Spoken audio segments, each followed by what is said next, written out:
Hello, my name is Robin Michael with the Benedetti Foundation, and I'm going to be doing your 5-minute harmony warm-up. Now, I'm a cellist, but I'm sat here at the piano because I find often when I'm doing ear training and particularly when I'm working at scores, as much as I love practicing the cello, and that's predominantly how I spend my time, actually to realise and to figure out how a piece works, often it's easier, even if you don't have a particularly high standard of playing the piano, just if you can actually pick out some simple chords at the piano, you can learn and absorb much quicker how a piece of music works fundamentally.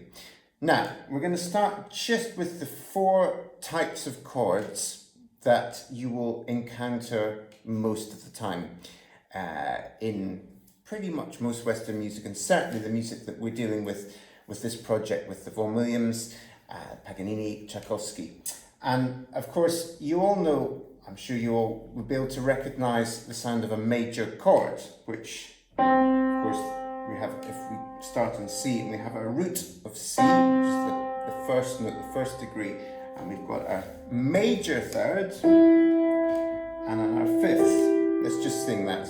Bum, bum, bum. You don't need to be a good singer, and as you've just heard, I am not a good singer. I do not have a very nice voice, but still it's very, very important that you can pitch these things. So bum, bum, bum. But the thing is, that major triad doesn't tell us everything about the chord. We also need to know what the 7th does. Now, what do I mean by the 7th? I literally just mean from our C, 7 notes up, counting the C. 1, 2, 3, 4, 5, 6, 7, if it's a major scale. So let's have that 7th, which is a B natural, in our chord. That's a C major 7th chord. So just from the C, bum, bum, bum, ba, sing with me. Bum, bum, bum, ba, and back down. Bum, bum, bum, bum. Now that's a major 7th chord. Now if we flatten that top note, the ba, the B natural, and it becomes like that, and sing the same first 3 notes, the same major triad, bum, bum, bum, but with a flattened 7th. That is a C dominant 7th. So let's go back and sing our major 7th. Bum, bum, bum, ba.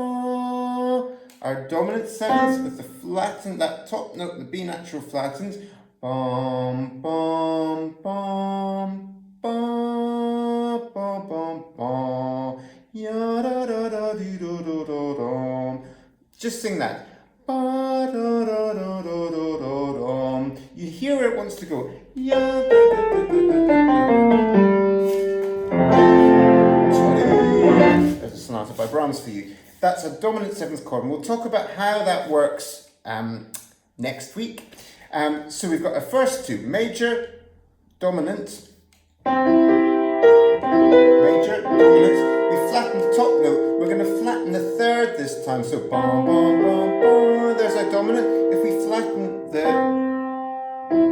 that note, and we get bum, bum, bum, bum, bum, bum, bum. Sing with me. Bum, bum, bum, bum, bum, bum, bum. There's our minor 7th chord. And that you will hear, it's pretty much everywhere in the Vaughan Williams. Vaughan Williams had a wonderful talent for voicing minor 7th chords, and so much of the Tallis Fantasia is infused with that sort of harmony. He likes a nice open sound like that, so but let's do it in the... So, there's our C minor 7th. If I give you a nice open Vaughan Williams voicing, something like that.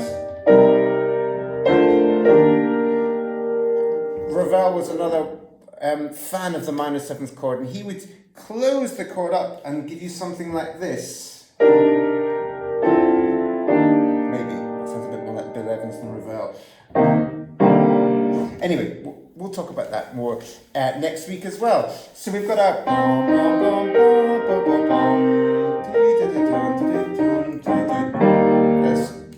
Debussy uses it, actually cadencing in a major key. Anyway, I digress. For our fourth and final one, we're going to, we flattened, we've gone from major, we flattened, so there's one note we haven't flattened, actually there's two notes, but this one in the middle, what if we flatten that?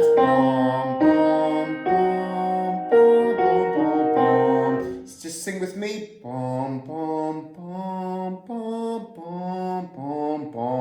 It's a very strange one. It's got the minor third and seventh, but also this flattened note in the middle, flattened fifth. Now that's got many names, and again we'll talk about that in weeks to come. Jazz musicians like to call it the half diminished chord. It can be called the minor 7 flat 5. A lot of people call it the Tristan chord. There it is. It comes up in the Schumann cello concerto.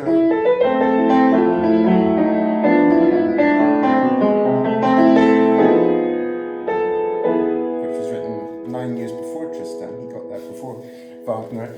So let's just sing this last one. Minor third, flattened fifth, and then the minor seventh. So let's sing all four now. Major, seventh.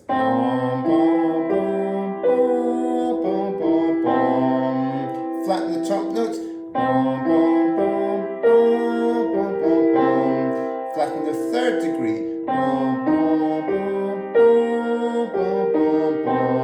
Flatten the fifth, note in the middle. The one that we haven't flattened is the root. What happens if we flatten that, the C?